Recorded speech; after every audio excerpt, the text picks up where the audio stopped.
In the United States of America, in the state of Ohio, about 45 minutes northwest of Cincinnati, there is a large but sparsely populated farming community known as Oregonian.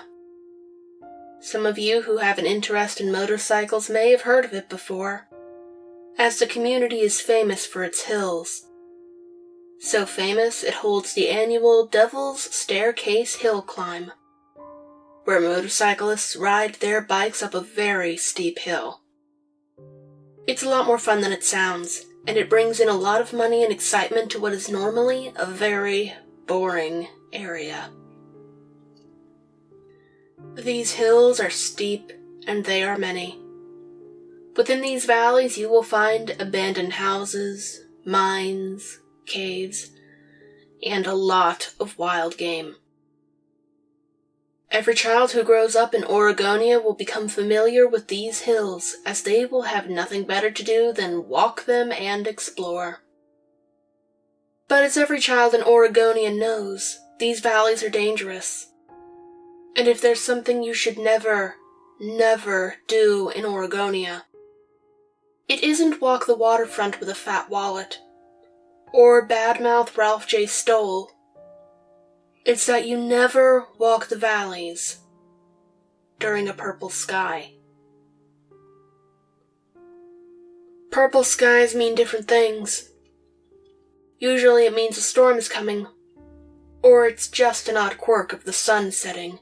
But some people believe it has a different, more spiritual meaning. Some people think it means death is close, or that a lot of people somewhere died. But for the Shawnee, who used to live in the valleys, it was an omen favoring war. Me, I just know to stay inside when it happens, because I didn't once and almost never made it back home. My story begins as most of my childhood stories begin. I was walking the valleys of Oregonian.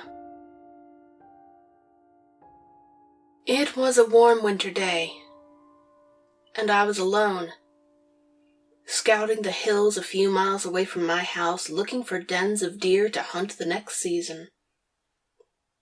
I was 13. We didn't have cell phones back then, nor did I have a GPS, but I always knew where I was. Some locals may claim the hills are hard to navigate, but in reality, it's pretty easy. Just follow the water if ever you get lost. Almost every valley has a creek at the bottom, and you can follow it all the way to the river, where you can find the bike trail and the waterfront district of Oregonian. And the highway isn't far from there. Getting lost in the valleys may be easy, but staying that way is hard.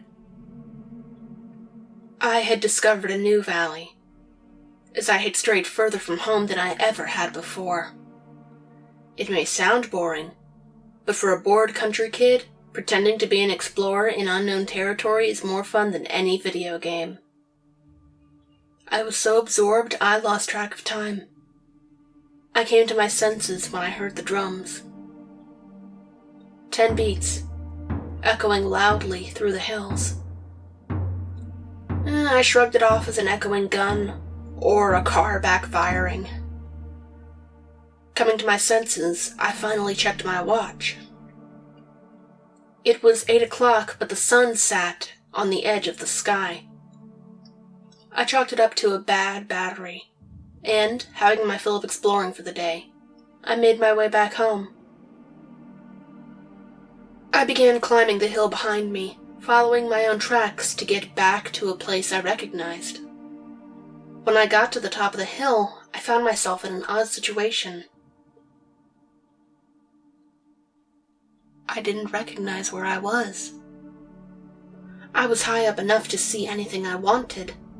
I could have seen my house on the top of the hill 3 miles away to the north. I could have seen Mr. Carroll's ranch to the east. I could have seen the highway to the west. I could have been able to see the river at the bottom of the valley. But I didn't. None of it was there. I turned around thinking maybe I was simply disoriented, but at the top of each hill I just saw trees and bushes. Except for one hill.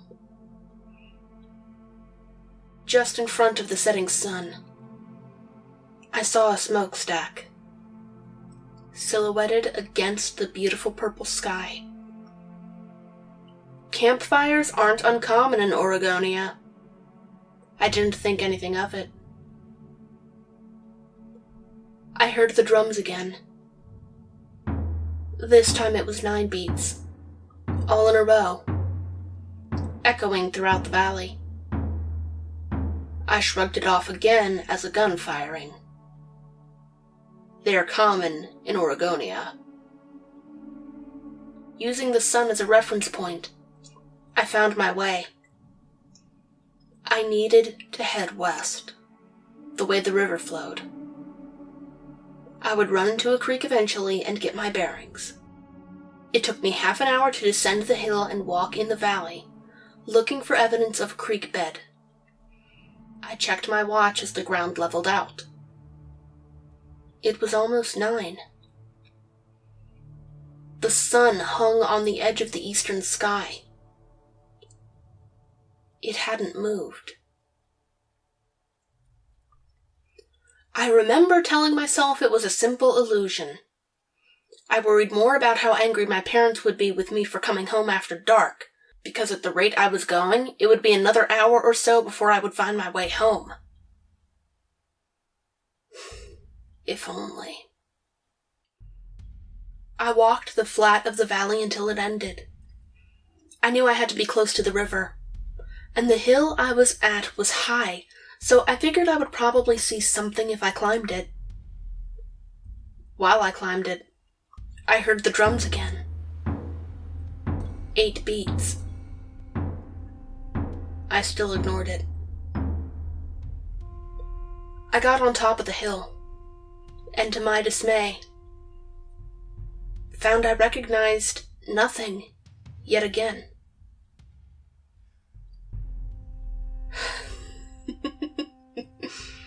I chuckled to myself. My dad was never going to let me live down getting lost in Oregonia. When we hunted, I was his navigator. I could tell my way just by seeing individual trees. I looked in all directions. Nothing north, nothing south, nothing west.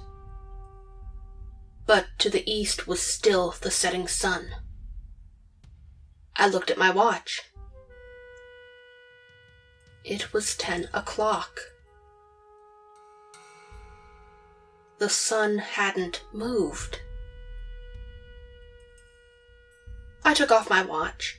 I knew the sun was setting. Nothing stops the sun from setting. I still ignored the signs, save for one. The smokestack. While my back was turned, it had grown.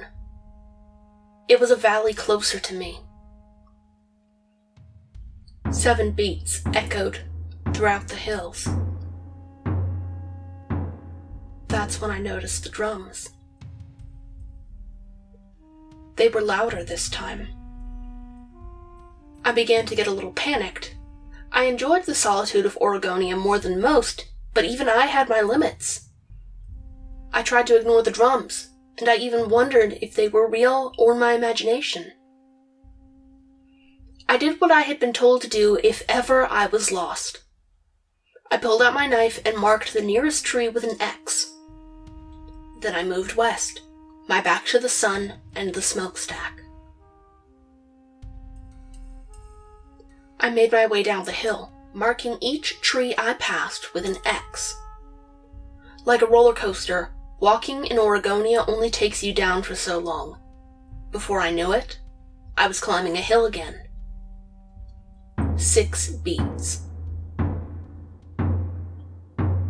I turned around to face the smokestack. It was closer still. The sun hadn't moved. I grabbed a long stick and sharpened the end with my knife. I told myself it was for coyotes and wild dogs, but I knew. Something primal in me kicked in, and I knew. I was being hunted. I began to hurry down the hill, quickly marking my X's and keeping my stick handy. I hurried so quickly, I tripped on a rock.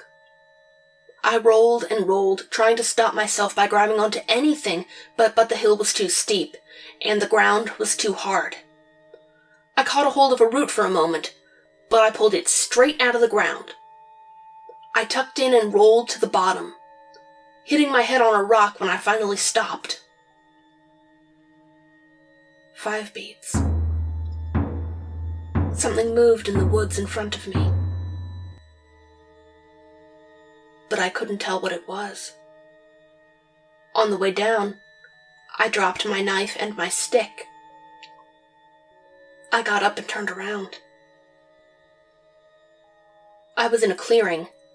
Surrounded on all sides was a thick forest of trees. All of them had X's on them. 4 beats.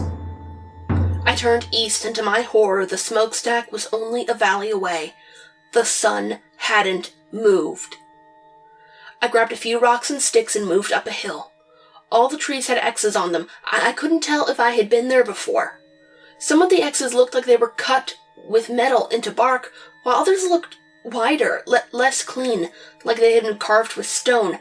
I didn't care anymore. I wasn't going home. I was finding shelter. Just before the top of the hill, I found exactly what I was looking for. A cave, as several dot the landscape of Oregonian. It faced east, toward the smokestack and the sun. 3 beats. I set up a fire pit and began hurriedly making a fire. It hadn't snowed or rained in days, so making a fire, even without any flint, wasn't that difficult. I got a few sparks going against the dry leaves. As I leaned in to blow the flames, I felt something fall into my back, and I plummeted face first into the fire pit. I got up and had a stick handy. Someone had kicked me into the fire. 2 beats. I grabbed a rock and sharpened a stick as best I could, and then I backed slowly into the cave. The smokestack was in my valley now. All the birds and bats in the trees flew away, and all the rats inside the cave ran outside. Someone tapped me twice on the shoulder. I turned around to see nothing but cave, and a shadow on the wall. 2 shadows. I sprinted forward into the cave, screaming. I heard the final beat, and before I knew it, the smoke wasn't in the valley anymore, but in the cave with me. I was being smoked out.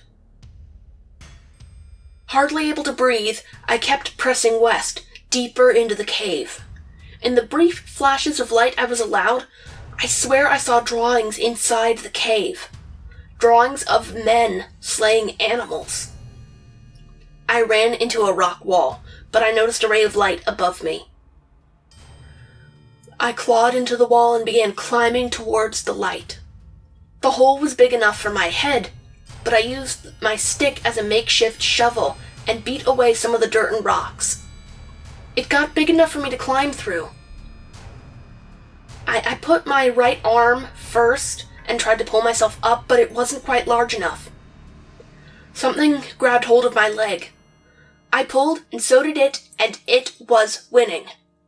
I screamed for help, and I tried to grab anything to pull myself out of the cave. I got a hold of a root and began pulling. I kicked whatever had hold of my leg and pulled myself up. I was almost all the way when something grabbed my leg and pulled. I had leverage this time, and I pulled harder than I ever had before. I felt my sock and shoe come off as I pulled myself out of the ground. I rolled away from the hole and onto a paved road. I lay on the road for a few moments, watching the moon. It was a hunter's moon. It was the most beautiful moon I had ever seen.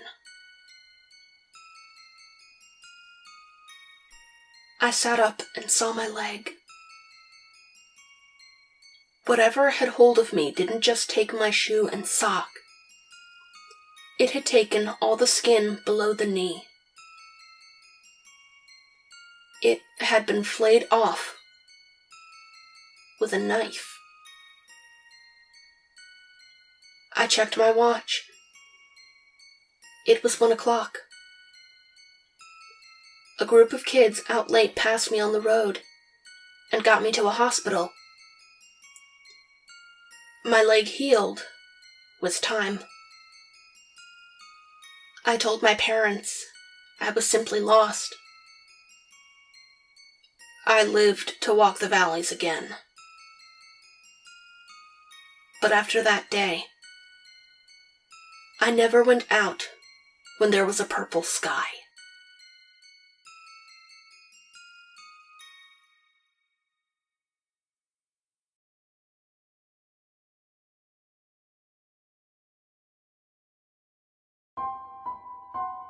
If you would like to keep the channel running, whether or not you're as easily frightened as a big corporation, you can do so at my Patreon link below. Good night.